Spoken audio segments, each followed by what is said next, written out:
आप उत्तर प्रदेश में सुल्तानपुर के रहने वाले हैं और मोबाइल आपके मनोरंजन और जानकारी का अहम हिस्सा है।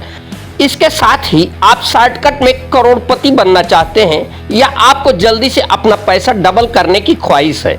इसके अतिरिक्त कोई अनजान व्यक्ति मोबाइल पर आपको फर्जी अफसर बनकर डराता है, धमकाता है या बैंक कर्मी बनकर आपसे खाते की डिटेल लेता है, तो सावधान हो जाइए। आपके मोबाइल पर आया एक झूठा फोन जो आपको लालच देता है या साइबर अपराधी हो सकते हैं और पल भर में आपकी जिंदगी की सारी कमाई गायब कर सकते हैं। साइबर फ्रॉड से बचने का सबसे बड़ा उपाय है कि आप सावधान रहें, सतर्क रहें, डरे नहीं और लालच में ना पड़ें। इसके अतिरिक्त उत्तर प्रदेश पुलिस की सहायता लें। जी हां, पुलिस लाइन में आयोजित पत्रकार वार्ता में पुलिस अधीक्षक चारू निगम ने साइबर फ्रॉड के जरिए लाखों रुपए पीड़ितों को वापस करवाए। साइबर टीम की इस सफलता से जहां पीड़ितों के चेहरे खिल उठे, वहीं पुलिस अधीक्षक चारू निगम ने सभी को लालच और डर से सावधान रहने की नसीहत दी। यहाँ उन्होंने कहा कि अगर आप साइबर फ्रॉड के शिकार हो चुके हैं तो घबराने की बिल्कुल जरूरत नहीं। तत्काल इसकी सूचना 1930 हेल्पलाइन नंबर पर दें और स्थानीय साइबर पुलिस से मिलकर पूरी घटना से अवगत करवाएं।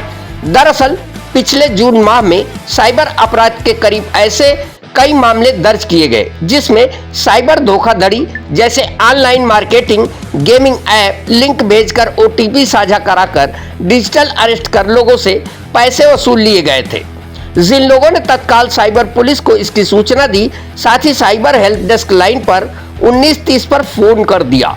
शिकायत के बाद हरकत में आई साइबर पुलिस ने अपनी जांच पड़ताल शुरू की और बैंक से संपर्क, भुगतान सेवा प्रदाताओं, दूरसंचार कंपनियों के माध्यम से अन्य एजेंसियों से संपर्क करते हुए जालसाजों के खाते सीज करवाए और कार्रवाई करते हुए 19 पीड़ितों का लगभग 10,33,140 रुपया वापस कराने में सफलता प्राप्त की। इस दौरान अपना पैसा पाने के बाद पीड़ितों के चेहरे खिल उठे। वहीं इसी को लेकर पुलिस अधीक्षक चारू निगम ने आम जनमानस को साइबर ठगों से बचने का विशेष संदेश प्रसारित किया।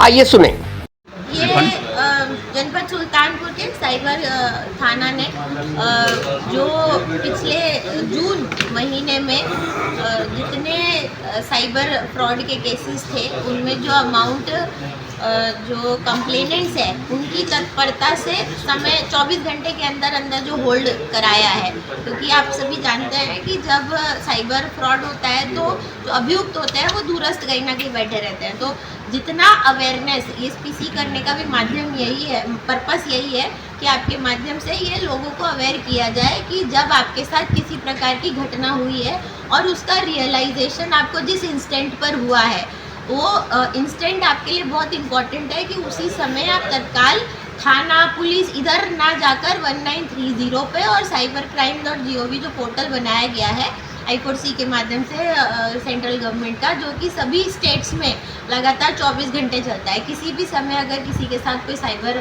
फ्रॉड हुआ है किसी भी प्रकार का, तो उस पैसे को अगर उनके खाते से निकला है तत्काल अगर आप उसको सूचित करेंगे, कॉल करके उसको होल्ड करा लेंगे, तो आपके पैसा रिफंड करने की जो संभावनाएं हैं वो बढ़ जाती है। क्योंकि तत्काल पैसा एक खाते से दूसरे खाते में, दूसरे से तीसरे चौथे, ऐसा मल्टीपल 5-6 लेवल ऑफ लेयर पे ट्रांसफ़र होता है और कहीं ना कहीं फिजिकली उसको यूज़ कर लिया जाता है, इधर शॉपिंग में या फिर ATM के माध्यम से।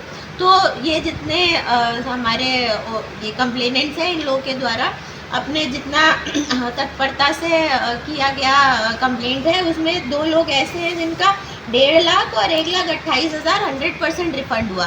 तो इन लोगों ने तत्काल सूचना दी और इनका 100% पैसा फ्रॉड का जो है होल्ड हो गया। अभी गत माह में 10,33,140 रुपये जनपद सुल्तानपुर ने रिफंड कराया है।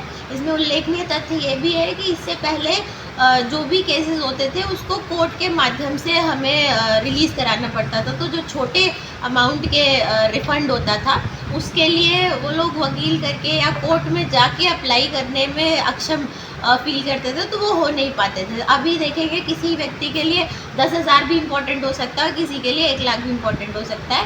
तो इस माह में जितने भी पैसा जिसका होल्ड हुआ है 3,000 से लेके 10,000 से लेके जो भी जिसकी वैल्यू थी, किसी का 5,000 गया तो 5,000 का 5,000 वापस हुआ, जो कि मनी रेस्टोरेशन मॉड्यूल एक MRM भारत सरकार के द्वारा बनाया गया, जिसमें कि जो SHO बनाए गए हैं साइबर थाने के, उनको ये पावर दी गई है कि जो पैसा होल्ड हो गया है उसमें आप इन्वेस्टिगेशन करके कि ये पैसा इस खाते से इस खाते में गया है और ये एक्चुअली फ्रॉड का पैसा है और संबंधित कंप्लेनेंट को वापस मिलना चाहिए, तो उसकी पावर उन्हें दी गई है। 50,000 तक की इसकी लिमिट है, उसके ऊपर के केसेस अभी भी कोर्ट में जाते हैं। तो हमने जो ये शुरू किया है इसमें टोटल पैसा इतना रिफंड हुआ है, इससे पहले इतना ज़्यादा नहीं था, पर आगे हम प्रयास करेंगे जितना पैसा और होल्ड कर रखा है, जितने भी आवेदक है और जिनका डायरेक्ट क्लियर है कि कहाँ से कहाँ पैसा मूव हुआ है and it is their money, तो हम प्रयास यही करेंगे जितने भी कंप्लेनेंट्स हैं उनका जो भी पैसा होल्ड है उसको वापस कराने का money restoration module MRM module जिसको बोलते हैं उसका अधिक से अधिक उपयोग करके लोगों को जो है बेनिफिट मिल सके। आज मैम कितना महीने का है वो 10,33,140 रुपये जो है रिफंड कराए जा चुके हैं, बाकी के भी अभी प्रक्रियाधीन है। अवेयरनेस के लिए कुछ कहना है? अवेयरनेस कैंपेन लगातार चल रहे हैं। मैंने सबसे पहले आपको यही बोला, एज सून एज आप रियलाइज़ करें कि आपके साथ कोई साइबर फ्रॉड हुआ है, तत्काल उसको रिपोर्ट करिए और उसके लिए ये मत सोचिए कि मैं किसके साथ किस थाने में जाऊं। आपको सीधे 1930 और जो आपका cybercrime.gov I4C का जो पोर्टल बना है उस पर रिपोर्ट करना है। थोड़ा सा वो टिपिकल है, उसमें बहुत सारा डेटा देना है। उसमें क्या होता है, लोग कभी कभी डेटा गलत डाल देते हैं, तो तत्काल वो रिपोर्ट करके आप थाने से भी संपर्क कर सकते हैं। हर थाने पे 24 घंटे का हमारा साइबर हेल्प डेस्क भी बनाया गया है, और नहीं है तो साइबर थाना भी आ सकता है, बट उतना डिस्टेंस ट्रैवल करना ज़रूरी नहीं है। आपको 1930 एक सुगम वो बनाया गया है पोर्टल है, और उसका हेल्पलाइन का और पोर्टल का यूज़ करना आवश्यक है।